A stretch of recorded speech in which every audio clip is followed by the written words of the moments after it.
Ever feel like you're doing everything right? You're taking all the right supplements, maybe even spending a small fortune on them, but your energy's still low, your hair is still thinning, and your hormones are still a hot mess. You're not imagining it. Something is missing, and it has a lot less to do with the supplement bottle and a lot more to do with you. Stick around because today I'm sharing the real reasons your supplements may not be working and how to finally fix it.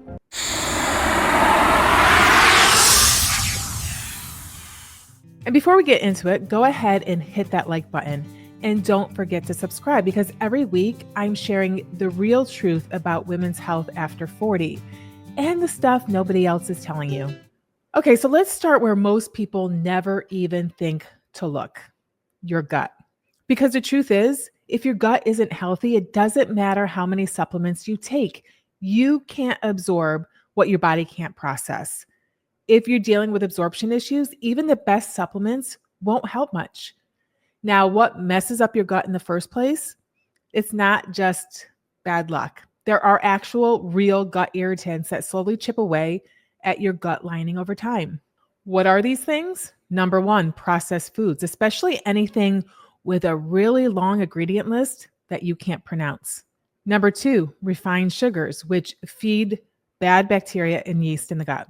Number three, artificial sweeteners like aspartame and sucralose, which can mess with your gut microbiome. Inflammatory seed oils like soybean and canola oil. Gluten, especially if you're sensitive or you have autoimmune issues. Of course, alcohol, which does inflame the gut lining. And even medications like antibiotics and NSAIDs, also known as non-steroidal anti-inflammatory drugs, when overused. So what are some symptoms that your gut might be struggling?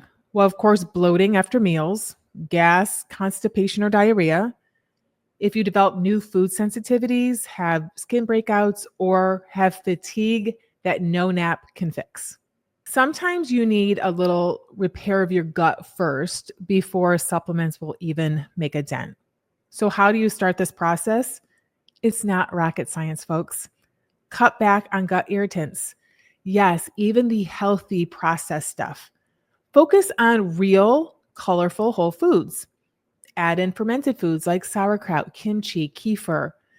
Consider adding in digestive enzymes because, like many other things in our body, these two decrease as we age. Maybe add in a quality probiotic to help support the gut healing process. Good gut health is critical for nutrient absorption. Otherwise, your supplements can't do their job. Next, let's talk about something you may not even think to check: the form of your supplement and where it's coming from. For example, magnesium oxide, dirt cheap and barely absorbed.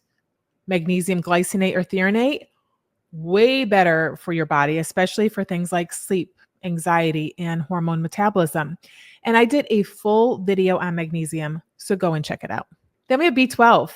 Cyanocobalamin is the cheap synthetic form, and it actually contains a cyanide molecule. Now, the amount is tiny, but your body still has to detox it before it can even use the B12. And if you have the MTHFR mutation, which a lot of women do, you can't efficiently convert cyanocobalamin into the active form your body needs. That's why methylcobalamin is the better choice. Your body can use it immediately without any extra steps. And then we have calcium. Calcium carbonate, like Tums, isn't ideal. Calcium citrate is much easier to absorb, especially if you have low stomach acid. And real quick, please, please, please be cautious buying supplements off Amazon. Counterfeits are a real issue, even for big trusted brands. I always recommend buying directly from a brand's website, through a practitioner dispensary, or a trusted source. And always check for bioavailable supplements. Your body needs forms it can use. And I'll be sure to link my favorite high quality brand down below if you want to check it out. And hey, if you're tired of wasting money on supplements that aren't working, take my free Hormone Imbalance quiz. It's a super quick way to figure out if your fatigue, weight struggles, or mood swings might be linked to something deeper. I'll drop that link right below this video as well. Now, here's something that almost no one tells you. Supplements don't just need to be the right form. They need the right conditions to work. One of the most common supplement mistakes I see is people taking everything at once without realizing how timing matters. For example, vitamin D. It's what we call fat soluble. If you're popping it with black coffee on an empty stomach, you're not absorbing it well. You need fat in your meal to help vitamin D actually get into your bloodstream. And let me tell you, I see this all the time. Some of my clients have had super low vitamin D levels. So I put them on a higher dose vitamin D3 supplementation. And when we have our follow-up appointment, their levels were still low. So of course I asked them, like, when and how are you taking your vitamin D? So many of them would say, oh, I just take it first thing in the morning with my coffee on an empty stomach. Wrong. No fat means no absorption, means no real benefit. And then we have iron. Iron needs vitamin C for better absorption. Think of maybe a little lemon water or an orange. Both of these can make a big difference. But if you combine iron and calcium, they block each other. So don't take your iron with milk or a calcium supplement. Zinc and copper, they compete for absorption. Calcium and magnesium compete too. Simple supplement timing hacks can make a world of difference. So what do? You're going to want to take your fat soluble vitamins A, D, E, and K with a meal that includes fat. You want to space out competing minerals. Don't take them all at once. And definitely don't throw all of your supplements into your giant morning smoothie. I know it sounds convenient, but it sets you up for a major traffic jam in your gut. All right, so now I have a little story. I have to tell you about one of my favorite patients of all time. She was 101 years old and such a spitfire. When we first met at her first appointment, we looked at her supplements. She was on 25 different products. And guess what? A lot of them were doing the same thing, supporting her bones, boosting her energy, protecting her heart over and over again. Was she healthy? Absolutely. But she didn't need to be taking all of that to maintain her good health.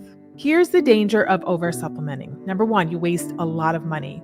Number two, you risk creating new imbalances in your body. And three, you can actually burden your body instead of helping it.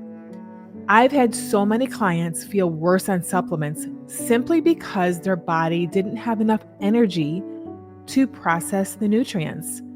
For those women, we have to take a step back and take things really slow and improve things like their gut, hormones like cortisol, and their mitochondria before starting any supplementation. So what's a better plan? Strategic supplementation based on your symptoms, your lifestyle, and ideally your labs. That's exactly what I do inside my Optimal Wellness Consult. So if you're ready for a smarter, personalized approach, I'll link that down below. So if your supplements aren't working, it's usually not about the supplement itself. It's about your gut, the form you're using, how you're taking it, or even trying to do too much at once without a real plan. Drop a comment below. Have you ever noticed a difference after maybe switching a form of supplement, healing your gut, or changing how you take them? I would love to hear. And don't forget, take the free Hormone Imbalance quiz. Check out the supplements that I trust and recommend. And if you're ready to go deeper, don't forget to book your Optimal Wellness Consult today. And with that, we'll see you back here next week. Ciao.